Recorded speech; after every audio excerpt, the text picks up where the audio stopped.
To this point, we know the window isn't closed for people who are about to jump down our back. To this point, which team had the best offseason? I already know your answer. No, you think you know my answer, but you definitely do not know my answer. Don't you dare steal my pick. If you do, I will scream. I hope I did. I mean, you could see the notes. You know who I should pick, who I'm picking. I'm not looking at your notes. I'm looking at my notes. Okay, so I know the obvious choice on a lot of people's minds is going to be Toronto because they brought in Insigne.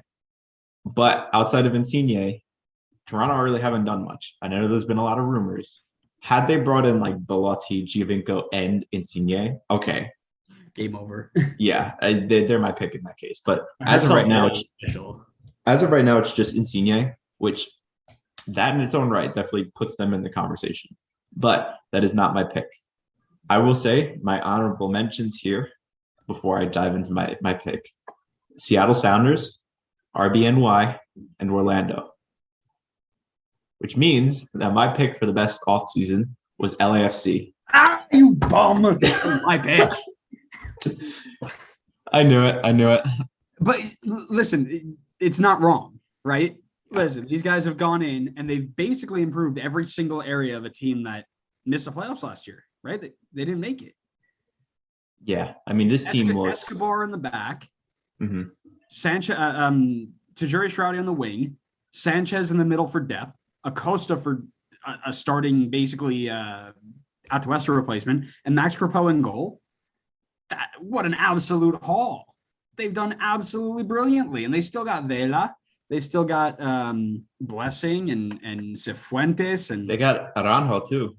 And Aranjo. And they got rid of Blackman, addition by subtraction.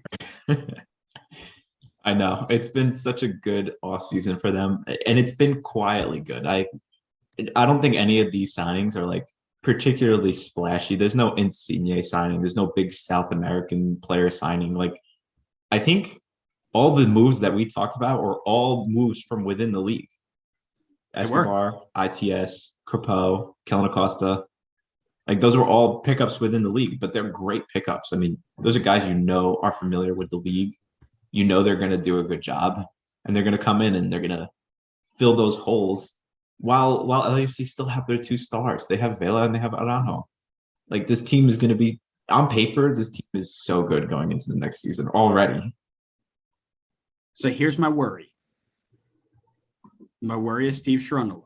Yeah, that's my worry too. I can see exactly how it should fit in. I can see exactly how it's supposed to work. Will it work? That's a question mark. Yeah, it's massive because he can come in and change the entire landscape. He can change everything that he wants about the team and play Vela at left back. I mean, whatever he wants to do, right? They already have a left back. They don't need Vela at left back. They have Kellen Acosta now. Fair. So he's been an assistant at the Bundesliga first team. I don't know which team. Youth head coach and German national team youth development program. Not the strongest CV. He's got a UEFA Pro license. Hannover 96 and Stuttgart assistant coach. Assistant for the men's national team, which is a very Josh Wolf-esque move. So there's not a lot of experience. I'm assuming, and this is what I'm waiting for, is they're going to get off to a slow start. People are going to scream and yell, and then he'll eventually settle in and be okay. That's my assumption.